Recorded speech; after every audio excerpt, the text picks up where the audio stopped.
घोड़े पे चलेंगे।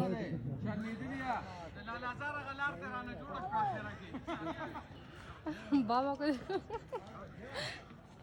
तालियां मारो यार, तालियां बजाओ।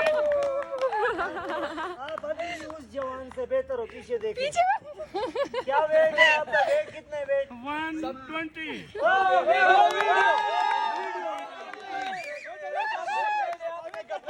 अच्छा,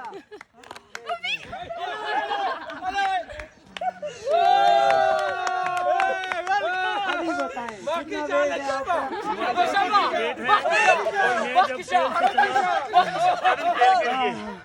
तो मैंने सोचा मैं कभी भी नहीं पहुंच सकता। अच्छा, मैं जब पहले पड़ाव पे आया तो बेंचें पड़ी थी, मैंने देखा, मैंने कहा बहुत अच्छी बेंच है, मैंने यहीं बैठना है।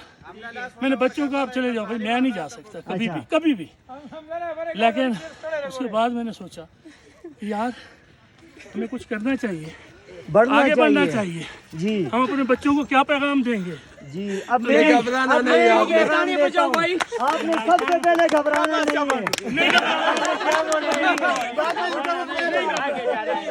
120 केजी का आपका वजन है और 170 का इसका है। जवान आ रहे हैं 107 केजी,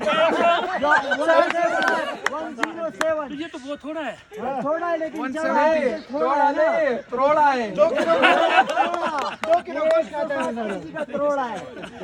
और क्या हिम्मत नहीं हारनी चाहिए और आगे बढ़ना चाहिए।